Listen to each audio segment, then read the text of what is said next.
தமிழக மக்களுக்கு வணக்கம். மாஃபா பாண்டியராஜன் அதிரடியாக கைது செய்யப்பட்டுள்ளார். அவருக்கு 3 வருடம் சிறை தண்டனை வழங்கப்பட்டுள்ளது.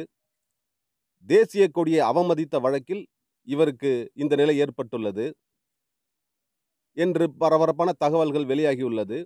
இந்த தகவல்கள் உண்மையா?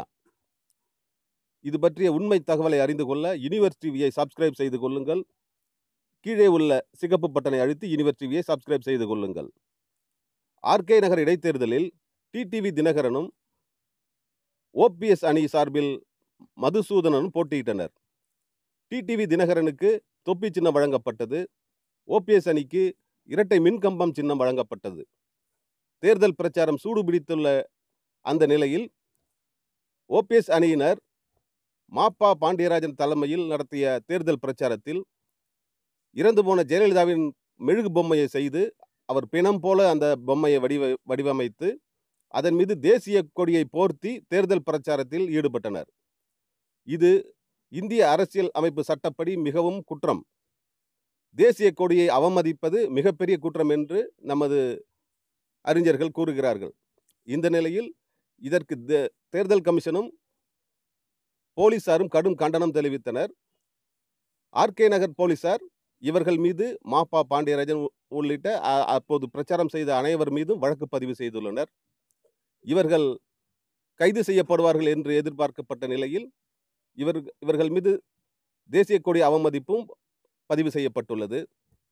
தாங்கள் கைது செய்யப்பட்டு விடுவோம் என்கிற நிலையில் மாப்பா பாண்டியராஜன் உள்ளிட்டோர் சென்னை உயர்நீதிமன்றத்தில் முன்ஜாமீன் கேட்டு வக்கீல் மூலம் மனு தாக்கல் செய்துள்ளனர்.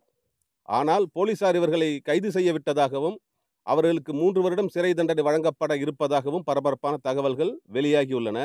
மாப்பா பாண்டியராஜனும் அவருடன் பிரச்சாரம் செய்தவர்களும் இப்போது தலைமறைவாகிவிட்டதாகவே பரபரப்பாக பேசப்படுகிறது. அவர்கள் எங்கிருக்கிறார்கள் என்று தெரியவில்லை. போலீசாரும் அவர்களை வலைவீசி தேடி வருகிறார்கள். அவர்கள் கையில் சிக்கினால் கைது செய்யப்படுவார்கள் என்பதுதான் உண்மை. ஏனென்றால் தேசிய கொடியை அவமதிப்பது மற்ற அரசியல்வாதிகளுக்கும் மக்களுக்கும் முன்னுதாரணமாக அமைந்துவிடும் என்பதால் இவர்களை கைது செய்ய தீவிரமாக இருக்கிறது போலீசார். மத்திய அரசும் தேசிய கொடியை அவமதிப்பதை ஏற்றுக்கொள்ள முடியாது, அவர்களை உடனே கைது செய்ய வேண்டும் என்று மறைமுகமாக உத்தரவிட்டிருப்பதாகவே பரபரப்பாக தகவல் வெளியாகியுள்ளது. மாப்பா பாண்டியராஜன் கைது செய்யப்படுவார். நிச்சயம் அவருக்கு ஜாமீன் வழங்கப்படாது என்றுதான் பெரும்பாலான மக்கள் கருதுகிறார்கள். உயர்நீதிமன்றம் இதற்கு என்ன முடிவெடுக்கும்? இவருக்கு முன்ஜாமீன் வழங்கி விடுமா அல்லது போலீசார் இவரை கைது செய்து விடுவார்களா? பொறுத்திருந்து பார்ப்போம். விரைவில் முடிவு தெரியும். யுனிவர்ஸ் டிவியை சப்ஸ்கிரைப் செய்து கொள்ளுங்கள்.